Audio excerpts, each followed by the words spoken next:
Assalamualaikum warahmatullahi wabarakatuh.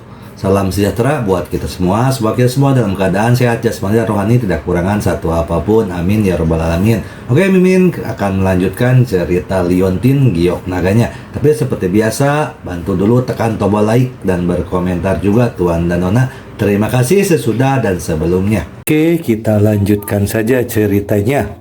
Gas. Bab 2389 sampai bab 2392. Pada saat yang sama, Li Juan menghilang dari departemen pemasaran. Terlalu banyak hal yang terjadi sebelumnya, dan tidak ada yang menyadari bahwa Li Juan hilang. Baru sekarang, ketika semua orang hendak naik bus kembali, mereka menghitung jumlah orang dan menemukan bahwa Li Juan hilang. Li Juan adalah pegawai lapangan di departemen pemasaran. Dia tidak berada di kantor pada hari kerja, dan keterampilan bisnisnya cukup baik.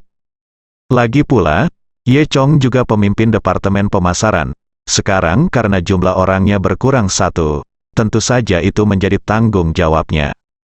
Selain itu, bahkan jika dia bukan pemimpin departemen pemasaran dan orang biasa tersesat di depannya, Ye Chong tidak akan peduli. Itu juga karena ada terlalu banyak orang yang mengganggu malam ini, yang membuat Ye Chong sedikit terganggu. Kalau tidak, dia tidak akan tersesat di sini sendirian tanpa menyadarinya. Pada saat ini, seorang gadis yang dekat dengan Li Juan berkata, Saya adalah orang terakhir yang melihat Li Juan. Dia minum terlalu banyak dan berkata dia pergi keluar sendirian untuk mencari udara segar.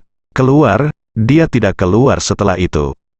Kembali, Ye Chong bertanya. Gadis itu sedikit gugup, ini aku lupa. Beberapa menit setelah Li Juan pergi, An Yingsan datang. Aku hanya memperhatikan An Yingsan dan melupakan Li Juan. Ye Chong mengerutkan kening dan melihat sejak saat itu seterusnya, Li Juan keluar dan tidak pernah kembali. Tapi, kemana Li Juan bisa pergi? Ye Chong berkata kepada semua orang, kalian tunggu di sini, aku akan pergi melihatnya. Kemudian, Ye Chong mencari di sekitar villa, dan melalui mata Dewa Naga, dia dengan cepat menemukan jejak kaki Li Juan. Dia menemukan jejak kaki menuju jalan setapak di utara villa. Ketika Ye Chong hendak mengikuti, Zhao Lubai mengikuti. Aku akan pergi bersamamu, kata Zhao Lubai. Ye Chong mengangguk. Kemudian, kedua orang itu berjalan ke utara menyusuri jejak kaki tersebut. Setelah berjalan sekitar 10 menit, mereka memasuki sebuah jalan kecil. Jalan ini terlalu gelap. Apa yang dilakukan Li Juan di sini jika dia tidak melakukan apa-apa? Tanya Zhao Lubai, suaranya bergetar. Jalur ini relatif terpencil, hanya ada lampu jalan setiap 100 meter yang sangat redup. Ada ruang gelap yang besar di antara lampu jalan. Ye Chong menghibur Zhao Lubai dan berkata, jangan khawatir, tidak apa-apa, aku di sini, sebelum dia bisa menyelesaikan kata-katanya. Zhao Lubai berteriak, ah. Ye Chong dengan cepat menatap mata Zhao Lubai. Aku menemukan sosok tergeletak di tanah dalam kegelapan di antara dua lampu jalan. Ye Chong harus mengagumi Zhao Lubai. Dalam lingkungan yang gelap, dia bisa melihat orang. Tampaknya rasa takut benar-benar bisa membuat indera seseorang menjadi lebih baik. Ye Chong berpikir liar saat dia berjalan mendekati sosok itu. Sosok hitam itu jatuh ke tanah, tidak bernapas lagi. Li Juan lah yang mereka cari. Zhao Lubai menjadi pucat karena ketakutan dan memegang lengan Ye Chong. Apakah dia sudah mati? Ye Chong berkata, dan mengerutkan kening. Sebelum Ye Chong dapat memeriksa bagaimana Li Juan meninggal, sekelompok orang berlari dari belakang. Ternyata rekan-rekan di perusahaan itu mendengar tangisan Zhao Lubai dan berlarian satu demi satu. Ketika semua orang berlari dan melihat tubuh Li Juan, banyak gadis yang berteriak lagi. Cepat panggil polisi, teriak insinyur senior itu. 10 menit kemudian, anggota tim keamanan kota Makau tiba. Apa yang tidak diharapkan oleh siapapun adalah bahwa tidak hanya orang-orang dari tim keamanan publik kota Makau yang datang, tetapi juga sekelompok orang khusus yang datang. Orang-orang dari Biro Tugas Khusus Federal Kota Kembar. Kota Kembar secara alami mengacu pada kota Makau dan kota Hong Kong. Dalam banyak aspek saat ini, Meskipun kota Hong Kong dan kota Makau masing-masing memiliki sistemnya sendiri, keduanya pada akhirnya disatukan di bawah pengelolaan Federasi Kota Kembar. Dan sebuah kasus pembunuhan terjadi di Makau, yang sebenarnya membuat orang-orang dari Dinas Rahasia Federal Kota Kembar waspada, yang menunjukkan bahwa kasus pembunuhan ini jelas tidak sederhana. Pemimpin Dinas Rahasia adalah seorang pria berusia 40-an, mengenakan jaket kulit, tinggi, tampak cerdas, dan cakap, kepalanya dicukur, dan matanya kecil dan sangat fokus. Namanya Cui Dakiang. Anehnya, di sebelahnya, ada seorang lelaki tua berpakaian pendeta Tao, berusia sekitar 60 tahun. Beberapa orang mengenal pendeta Tao tua ini. Dia adalah ahli Feng Shui terkenal di Makau, Tuan Hu. Di luar dugaan, Hu Laodao justru bisa berjalan bersama Cui Dakiang. Pertama, beberapa orang dari tim keamanan umum Aosheng segera mendatangi jenazah untuk mengambil gambar dan menyelidiki.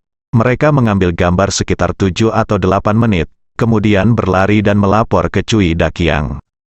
Meskipun suaranya sangat rendah dan tidak dapat didengar oleh orang lain, Ye Chong dapat mendengarnya dengan sangat jelas.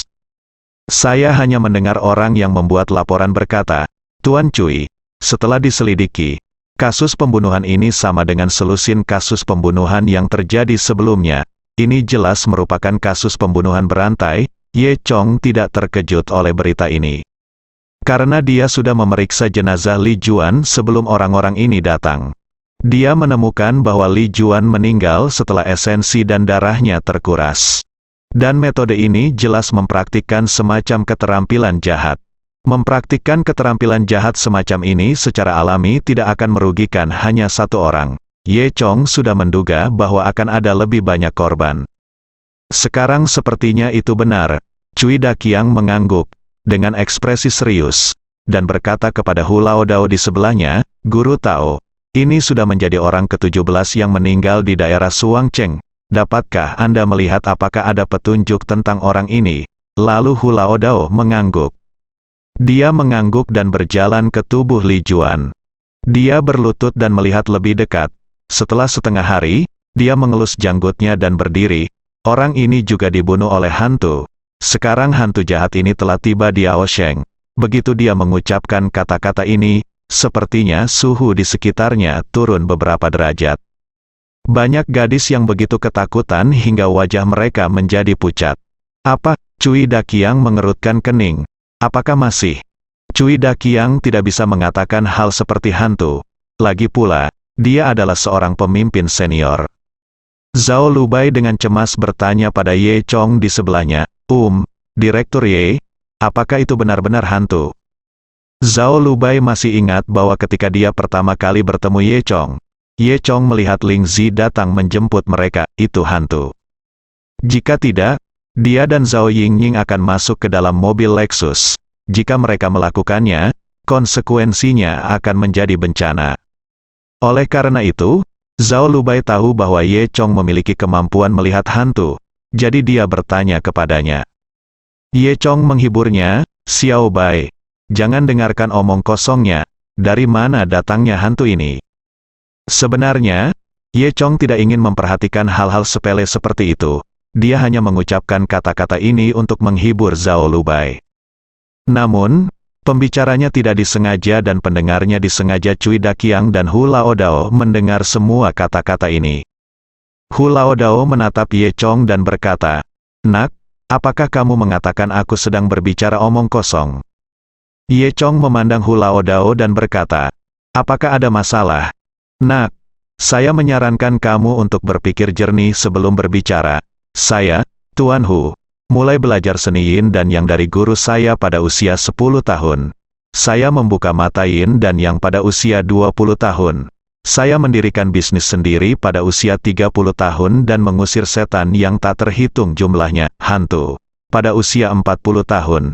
Tidak ada seorang pun di Makau yang bisa melampaui saya. Anda berani menyebut saya omong kosong?"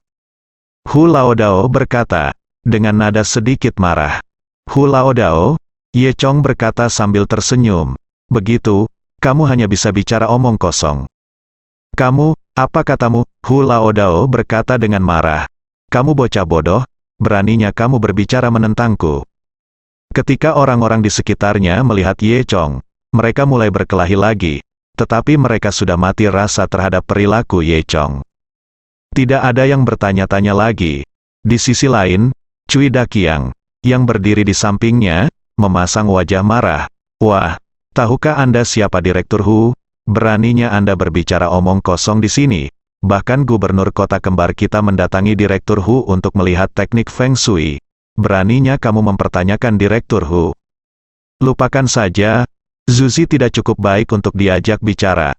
Anak yang tidak mengerti apa-apa ini mungkin hanya berbicara omong kosong hanya untuk pamer di depan pacarnya.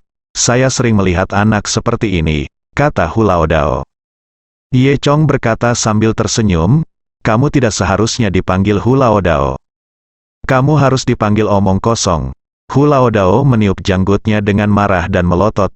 Nak, jangan melangkah terlalu jauh.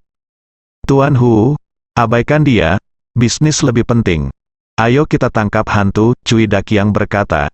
Hantu jahat ini telah membunuh 17 orang di Suangcheng. Kita harus segera menyingkirkannya. Hu Laodao mengangguk dan mengeluarkan bel yang dibawanya. Berkata, oke, ayo kita cari sekarang, berhenti mencarinya. Kamu membuang-buang waktumu.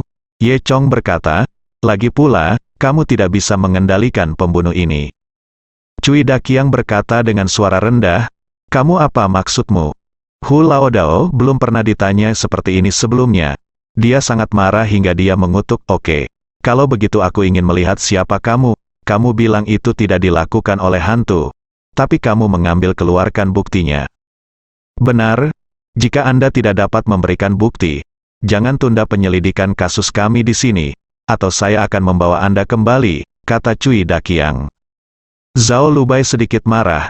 Mengapa Anda meminta kami untuk memberikan bukti? Aneh bagi Anda untuk mengatakan itu adalah hantu, tetapi Anda harus memberikan bukti, dalam satu kalimat.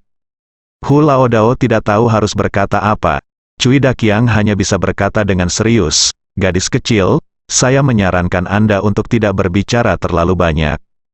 Pada saat ini, Ye Chong mengangkat bahu, Anda ingin bukti, kan? Oke, saya akan memberikan Anda buktinya sekarang. Saat dia berkata itu, Ye Chong mengangkat bahu. Chong mengeluarkan jimat batu giok dan menggumamkan sesuatu. Lalu, Ye Chong melemparkan jimat giok itu ke udara. Ketika jimat giok itu naik hingga jarak sekitar 3 meter, lampu hijau tiba-tiba meledak. Setelah cahaya berlalu, semua orang hanya merasakan gelombang angin dingin bertiup melewati mereka. Mereka hanya merasa ada sesuatu yang aneh di sekitar mereka, tetapi mereka tidak dapat mendeteksi apapun dengan mata telanjang. Bahkan Cui Daqiang tidak melihat apapun. Namun, saat ini, ekspresi Hu Laodao menjadi sangat terkejut. Bagaimanapun, dia bukanlah orang yang sia-sia, dia masih memiliki beberapa kemampuan. Dia melihat ada jiwa melayang di depan Ye Chong saat ini. Itu adalah jiwa mendiang Li Juan. Ternyata Ye Chong baru saja menggunakan teknik pengikatan roh untuk menemukan jiwa Li Juan, dan ingin bertanya tentang situasinya. Orang biasa lainnya tidak dapat melihat jiwa Li Juan, tetapi hanya merasakan keanehan di sekelilingnya. Namun, Hu Laodao juga melihat jiwa Li Juan. Yang mengejutkan Hu Laodao adalah Ye Chong benar-benar bisa menggunakan teknik pengikatan roh. Teknik pengikatan roh ini adalah teknik rahasia kuno, dan Hu Laodao hanya mendengarnya dari gurunya. Tanpa diduga, hari ini saya melihat teknik rahasia yang telah lama hilang ini dengan mata kepala sendiri. Hu Laodao sangat bersemangat. Akhirnya mengetahui bahwa dia telah bertemu dengan seorang ahli kali ini. Siapa yang membunuhmu? Ye Chong bertanya. Ye Chong bertanya tentang jiwa Li Juan, tetapi di mata orang lain, Ye Chong sepertinya sedang berbicara di udara. Pemandangan aneh ini mengejutkan semua orang. Dan jiwa Li Juan mengeluarkan suara seperti menangis, menceritakan siapa yang membunuhnya. Itu adalah seorang pria, sangat jelek, dengan mata merah. Dia menangkap saya dan menghisap darah saya, dan saya mati, kata Li Juan Sol, Yikuyu.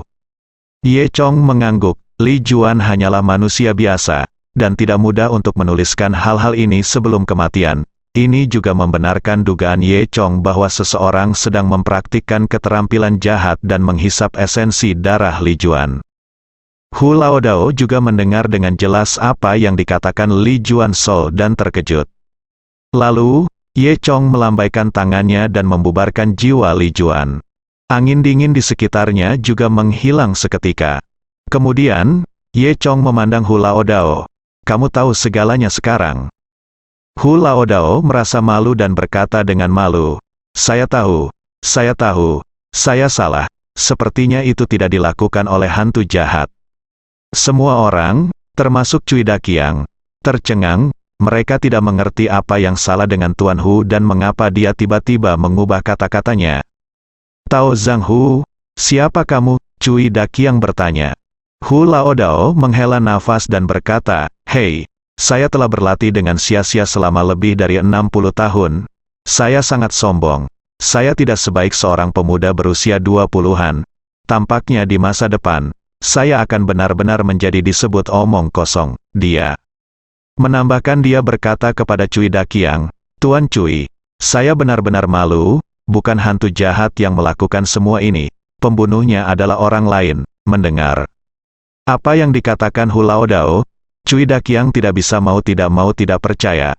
Pantas saja dia sudah menyelidiki begitu lama dan tidak ada petunjuk sama sekali. Tidak, sepertinya arah penyelidikannya salah. Setelah mengucapkan kata-kata ini, Hu Laodao ingin pergi dari sini karena malu. Cui Daqiang bertanya lagi, Tuan Hu, Anda tidak bisa pergi. Saya butuh bantuan Anda dalam masalah ini. Kemampuan saya terbatas dan saya tidak dapat membantu lagi, kata Guru Hu. Cui Daqiang bertanya, apa yang harus kita lakukan? Pemuda ini dapat membantumu. Hu Laodao memandang Ye Chong dan berkata, lalu pergi tanpa menoleh ke belakang. Tidak ada yang menyangka bahwa Guru Yin yang terkenal Hu Laodao akan pergi begitu saja. Mereka tidak tahu bukti apa yang Ye Chong tunjukkan pada Hu Laodao. Namun, Cui Daqiang sekarang percaya bahwa Ye Chong adalah seorang ahli. Tuan, saya serahkan sisanya kepada Anda. Tolong bantu kami menemukan pembunuhnya, kata Cui Daqiang kepada Ye Chong. Awalnya, dia mengira Ye Chong akan setuju secara alami. Namun, Ye Chong hanya menggelengkan kepalanya pada Cui Daqiang dan berkata, itu bukan urusan saya, mengapa saya harus membantu? Hanya bercanda. Cui Daqiang berasal dari Federasi Kota Kembar, dan bermanfaat untuk membantu pekerjaan mereka, akan menolak. Cui Daqiang tidak menyangka Ye Chong akan menolak, dia tertegun selama beberapa detik, lalu berkata sambil tersenyum, Tuan, saya khawatir Anda belum tahu siapa saya, izinkan saya memperkenalkan diri sekarang. Saya nama Cui Daqiang, dari Dinas Rahasia Aliansi Kota Kembar, Direktur. Ye Chong mengangguk, jelas tidak tertarik dengan posisi seperti itu sama sekali. Oke, aku mengerti, Ye Chong berkata dengan datar, kita tidak ada hubungannya di sini, jadi kita pergi dulu. Tunggu sebentar, suara Cui Daqiang menjadi lebih suram, sekarang saya sedang mencari kerjasama Anda, silakan bekerja sama. Tidak tertarik, kata Ye Chong. Cui Daqiang sangat tidak puas. Dia belum pernah melihat orang yang berhati lembut seperti itu. Anda tahu, ada banyak sekali orang yang memohon melakukan sesuatu untuk aliansi Kota Kembar, tapi anak ini benar-benar bodoh. Cui Daqiang berpikir sendiri. Sudah kubilang, bekerja sama dengan kami juga merupakan tugasmu. Sebaiknya kamu lebih pintar. Di wilayah Kota Hong Kong dan Kota Makau, kamu tidak bisa melakukan apapun yang kamu mau. Kota Hong Kong dan Kota Makau adalah milik kami. Aliansi Kota Kembar bertanggung jawab. Apakah Anda mengerti? Kata Cui Daqiang. Ye Chong berkata, saya tidak akan bekerja sama dengan Anda dalam masalah ini, dan Anda tidak dapat mengendalikannya, jadi saya menyarankan Anda untuk kembali dan tinggal di sana. Ini membuat Cui Daqiang marah. Tidak ada yang berani mengatakan apapun tentang mereka. Si kembar tidak kompeten. Dinding penghargaan Cui Daqiang bukan tanpa alasan. Ye Chong terlalu malas untuk memperhatikan Cui Daqiang dan berkata, apakah ada hal lain? Jika tidak terjadi apa-apa, kami akan pergi. Dengan itu, Ye Chong hendak pergi bersama Zhao Lubai. Berhenti, kata Cui Daqiang. Ye Chong mengangkat alisnya. Apa yang kamu lakukan?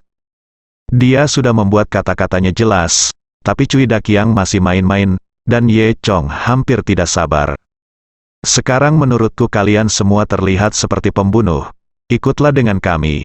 Melihat Ye Chong tidak kooperatif, Cui Daqiang mengubah taktiknya. Ye Chong mencibir, kita semua adalah pembunuh. Anda seharusnya bisa mengetahui waktu kematian Li Juan, kan? Ketika Li Juan meninggal, kita semua berada di villa liburan. Kalimat ini membuat Cui Daqiang terdiam. Faktanya, pada kesempatan pertama, dokter forensik dari tim keamanan umum Ao Sheng memberitahu Cui Daqiang waktu kematian Li Juan. Saat itu, Ye Chong sedang berbicara dengan An Yingsan, kaisar lokal Ao Sheng. Oleh karena itu, tidak mungkin orang seperti Ye Chong menjadi pembunuhnya. Cui Daqiang mengatakan ini hanya untuk menakuti Ye Chong agar bekerja sama dengannya. Namun, kali ini dia melakukan kesalahan. Melihat Cui Daqiang tidak bisa berkata-kata, Ye Chong tersenyum sedikit, berbalik dan hendak pergi bersama Zhao Lubai. Berhenti untukku, kata Cui Daqiang. Sebelum dia selesai berbicara, Ye Chong berbalik dan menatap Cui Daqiang. Ada sedikit niat membunuh dalam tampilan ini. Satu tampilan membuat Cui Daqiang, seorang veteran dinas rahasia ketakutan, paruh kedua dari kata-kata Cui Daqiang tertahan olehnya. Setelah itu, Ye Chong membawa pergi Zhao Lubai. Ketika orang lain di perusahaan melihat Ye Chong pergi, mereka takut apa yang akan terjadi jika mereka tinggal di sini lebih lama lagi, jadi mereka segera mengikuti Ye Chong pergi. Baru setelah semua orang pergi, Cui Daqiang kembali sadar. Dia melihat sosok Ye Chong dan yang lainnya yang mundur, dan berkata dengan dingin, ini benar-benar jahat, apa yang terjadi dengan anak ini? Di sisi lain, semua orang di perusahaan masuk ke dalam mobil. Ye Chong dan Zhao Lubai mengendarai mobil yang sama. Apa yang terjadi hari ini membuat perayaan yang tadinya menyenangkan menjadi suram. Terutama satu orang meninggal, wajah Zhao Lubai selalu terlihat jelek. Iya, Direktur Ye, Li Juan benar-benar mati, sungguh menyedihkan. Apa yang bisa saya lakukan? Bagaimanapun, itu dia. Di saat yang sama, Zhao Lubai masih sedih karena kematian Li Juan. Ye Chong menghiburnya, jangan khawatir, Xiao Bai, aku akan menghibur orang tuanya dan menangkap pembunuhnya. Mengapa? Kamu tidak bekerja sama dengan orang-orang dari tim keamanan? Zhao Lubai bertanya. Ye Chong menjawab, masalah ini bukanlah sesuatu yang bisa mereka ikuti. Selain itu, saya tidak suka sikap memohon Cui Daqiang. Apakah itu hanya karena ini? Saya tidak berharap Anda memiliki banyak tulang punggung. Zhao Lubai merasa lebih baik, sedikit. Ye Chong berkata, bagaimanapun, saya sudah memperingatkan mereka. Jika mereka terus berpartisipasi, saya tidak akan dapat melakukan apapun jika terjadi sesuatu. Jadi, Anda bisa menyelesaikannya? Tanya Zhao Lubai. Ye Chong mengangkat bahu, tentu saja, saya Tuan Linlong. Ketika Tuan Linlong disebutkan, suasana hati Zhao Lubai kembali buruk. Ye Chong, Anda tidak diperbolehkan berpura-pura menjadi Tuan Linlong lagi. Saya telah melihat Tuan Linlong yang asli. Ketika dia menyebut Linlong, mata Zhao Lubai bersinar terang. Ye Chong tidak bisa tertawa atau menangis tentang hal ini. Sekarang dia telah menjadi palsu. Ya, apakah Anda benar-benar ingin berhadapan langsung dengan Tuan Linlong? Saya tahu Anda sangat kuat, tetapi Tuan Linlong adalah dewa kota Hong Kong. Saya pikir Anda harus melarikan diri dulu, kata Zhao Lubai. Ye Chong tersenyum, sepertinya Anda sangat mengagumi Tuan Linlong. Zhao Lubai tidak menyembunyikannya, tentu saja, tapi saya tidak ingin sesuatu terjadi pada Anda. Saya serius. Anda harus segera pergi. Jika Anda tidak pergi, saya masih memiliki tugas yang harus diselesaikan, kata Ye Chong. Zhao Lubai tertegun, misi apa yang lebih penting daripada kehidupan? Jangan khawatir, akulah Linlong yang asli, kata Ye Chong. Zhao Lubai benar-benar tidak bisa berkata-kata. Mengapa Ye Chong ini seperti ini? Dia selalu berpura-pura menjadi Linlong. Keesokan harinya, kematian Li Juan disiarkan di berita. Kemarin malam, Sebuah kasus pembunuhan keji terjadi di sebelah sebuah villa liburan terkenal. Korbannya adalah seorang karyawan sebuah perusahaan teknologi dan berada di sebuah villa terdekat pada saat itu. Kejadian itu, adakan jamuan makan.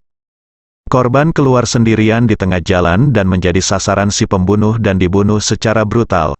Keadaan spesifiknya menunggu informasi lebih lanjut dari polisi. Di sini, saluran berita tersebut mengingatkan semua orang untuk berhati-hati saat keluar rumah pada malam hari, terutama para wanita, dan tidak keluar rumah sendirian akhir-akhir ini. Di bawah ini adalah berita perkotaan.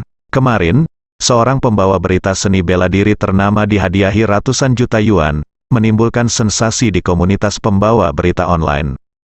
Kabarnya, pembawa berita berjanji bahwa untuk setiap roket yang dihadiahkan, dia akan melakukan latihan Huafa sendiri. Saat ini dia harus melakukannya setidaknya 50 juta kali. Saat ini, pembawa acara mengalami syok karena kelelahan karena terlalu banyak dipindahkan dan telah dirawat di rumah sakit. Begitu dia bangun, pembawa acara berteriak bahwa dia ingin terus melakukan pemulihan rambut. Di sini, saluran berita mengingatkan semua orang untuk memberi penghargaan secara rasional agar tidak membunuh pembawa berita. Rekan-rekan Ye Chong semua tahu cerita di balik berita ini, dan mereka tidak menyangka bahwa suatu hari nanti berita hangat di saluran berita akan berhubungan dengan mereka. Wang Di dan Chen Yu sekarang sangat takut pada Ye Chong, dan mereka berkerumun di tempat kerja mereka ketika datang ke perusahaan. Mereka menantikan kedatangan Lin Long. Ketika Ye Chong meninggal, mereka akan memiliki kehidupan yang baik. Ye Chong juga mendengar beritanya. Pembunuhan Li Juan bukanlah yang pertama. Ini adalah pembunuhan berantai. Namun, berita tersebut tidak melaporkan hal ini. Jelas dikendalikan oleh Cui Daqiang dan yang lainnya. Meninggalnya salah satu anggota perusahaan pada awalnya merupakan masalah besar. Untungnya setelah diselidiki ternyata tidak ada yang bertanggung jawab atas masalah tersebut. Faktanya, meskipun itu adalah tanggung jawab Ye Chong, Feng Liang tidak berani mengatakan apapun sekarang. Pada akhirnya, perusahaan membayar keluarga Li Juan sebesar 600.000 yuan sebagai hiburan. Ye Chong secara pribadi memberikan 3 juta lagi kepada keluarga Li Juan. Sore itu, saat saya baru mulai bekerja, seorang kurir mengantarkan undangan. Atas undangan tersebut, Ye Chong dan Zhao Lubai diundang untuk hadir pada waktu yang sama. Yang lebih aneh lagi, pemilik undangan ini adalah gubernur kota kembar, Pan Zhengying. Orang ini bisa dikatakan orang penting di Hong Kong dan Macau. Dia bertanggung jawab atas semua kekuatan dan pasukan di Hong Kong dan Macau. Meskipun An Yingsan, kaisar bawah tanah Aosheng, mampu merajalela di Aosheng. Namun, dia harus bersikap hormat saat bertemu Pan Zhengying. Pan Zhengying berada di antara dua kota tersebut, jadi dia mungkin hanya sedikit takut pada Zhang Tianxi di kota Hong Kong. Namun, sekarang Zhang Tianxi telah terbunuh, dan Shen Linlong yang baru mungkin akan membuat Pan Zhengying sedikit takut. Namun, sejauh ini Pan Zhengying tidak mengetahui bahwa Ye Chong adalah Linlong. Tidak ada hubungan sebelumnya antara Pan Zhengying, Ye Chong dan Zhao Lubai. Oleh karena itu, undangan ini sangat aneh. Awalnya, Ye Chong ingin menolak. Tanpa diduga, Zhao Lubai berinisiatif mencari Ye Chong. Baiklah, Direktur Ye, apakah Anda akan pergi malam ini? Zhao Lubai bertanya. Ye Chong tidak banyak berpikir dan menjawab, tidak, saya tidak tertarik. Zhao Lubai tampak sedikit malu. Baru saat itulah Ye Chong merasa aneh. Dia bertanya dengan rasa ingin tahu, apa, Xiao Bai, kamu ingin pergi? Zhao Lubai berkata, ya, awalnya aku tidak ingin pergi, tetapi pamanku memanggilku dan memintaku untuk pergi. Pergi, aku harus pergi, jadi aku. Ternyata paman Zhao Lubai, ayah Zhao Yingying, Zhao Haiti, yang menelepon Zhao Lubai. Zhao Haiti pertama kali menerima telepon dari Pan Zhengying, gubernur Shuangcheng. Dengan status Zhao Haiti, tentu saja mustahil baginya untuk menghadiri makan malam Pan Zhengying. Pan Zhengying menelepon Zhao Haiti untuk meminta Zhao Haiti menemukan Zhao Lubai dan meminta Zhao Lubai menghadiri makan malam. Bagi Zhao Haiti, beraninya dia tidak mematuhi orang besar seperti Pan Zhengying. Jadi saya segera menelepon Zhao Lubai dan mengatakan banyak hal baik, akhirnya meyakinkan Zhao Lubai untuk menghadiri makan malam-malam ini. Dan Zhao Lubai tahu betul bahwa sebenarnya dia sama sekali tidak mengenal gubernur kota kembar yang bermartabat, jadi bagaimana dia bisa mengundang orang kecil untuk makan malam? Ini pasti karena Ye Chong. Saya khawatir itu karena Gubernur Suang Cheng ingin mengundang Ye Chong makan malam dan khawatir Ye Chong tidak bisa pergi, jadi dia membawa Zhao Lubai bersamanya. Zhao Lubai tidak tahu harus berbuat apa, jadi dia datang untuk bertanya pada Ye Chong. Ye Chong tersenyum, kalau begitu, ayo pergi di malam hari, pokoknya, tidak rugi makan makanan enak gratis. Sungguh, terima kasih, Direktur Ye. Zhao Lubai tersenyum. Dia menjulurkan lidahnya dan berkata, dalam hal ini, akan lebih mudah bagi saya untuk melakukan bisnis. Ye Chong memandang Zhao Lubai yang tidak bersalah dan tidak berkata apa-apa. Setelah itu, Zhao Lubai keluar dari kantor Ye Chong. Ye Chong berjalan ke jendela, menyipitkan matanya, dan memandangi gedung-gedung tinggi di luar jendela. Tampaknya gubernur kota kembar juga orang yang cerdas dan tahu bagaimana menggunakan hubungan antara Zhao Lubai dan dirinya sendiri. Jika tidak, dia tidak akan pergi. Lupakan saja, ayo kita lihat trik apa yang akan dimainkan bajingan ini, kata Ye Chong pada dirinya sendiri. Jika perlu, Ye Chong tidak akan keberatan memberi pelajaran kepada gubernur kota kembar, memberitahunya untuk tidak terlalu pintar di masa depan. Di sisi lain, di sisi timur kota Makau, dekat tepi laut, terdapat gedung perkantoran. Disinilah gubernur kota kembar berkantor, di lantai 2 gedung, di dalam kantor mewah. Seorang pria parubaya berjas mahal sedang duduk di sofa dengan kaki bersilang. Di depannya ada secangkir teh hangat di atas meja. Orang tersebut adalah Pan Zhengying, gubernur kota kembar kota Hong Kong dan kota Makau. Di sebelahnya, ada beberapa orang yang duduk, salah satunya berwajah persegi, Cui Daqiang dari Dinas Rahasia Federal Kota Kembar. Beberapa lainnya adalah anggota wadah pemikir Pan Zhengying. Apakah Ye Chong ini benar-benar mampu menangkap hantu? Pan Zhengying bertanya. Cui Daqiang berkata, ya, Tuan Gubernur. Saya kemudian pergi mencari Hu Lao Dao secara khusus, dan Hu Lao Dao memberitahu saya detail malam itu. Cui Daqiang kemudian melaporkan kepada Pan Zhengying tentang penggunaan pengekangan roh oleh Ye Chong, diberitahu sekali. Selain itu, maksud Hu Lao Dao, tampaknya Ye Chong inilah orang yang dapat membantu kita menangkap si pembunuh, kata Cui Daqiang. Pan Zhengying mengangguk. Hu Lao Dao sudah terkenal di Makau sejak lama. Dia masih percaya apa yang dikatakan Hu Lao Dao. Cui Daqiang berkata dengan marah, hal yang paling menjijikkan adalah Ye Chong ini menolak bekerja sama dengan saya. Dia benar-benar tidak berterima kasih. Haha, orang yang cakap memiliki sifat pemarah, kata Pan Zhengying. Serangkaian insiden fatal baru-baru ini di Hong Kong dan Makau telah membuat khawatir pihak berwenang, sehingga Pan Zhengying juga berada di bawah tekanan besar. Sekarang ada harapan bahwa masalah ini dapat diselesaikan. Pan Zhengying tentu saja tidak akan menyerah. Saya akan pergi dan berbicara dengannya secara pribadi, kata Pan Zhengying. Cui Daqiang berkata dengan cemas, saya khawatir anak ini tidak tahu seberapa tinggi langitnya.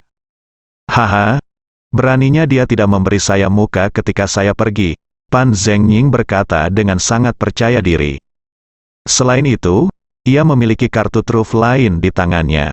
Malam itu, Pan Zhengying mengadakan jamuan makan di restoran makanan laut terbesar di Makau.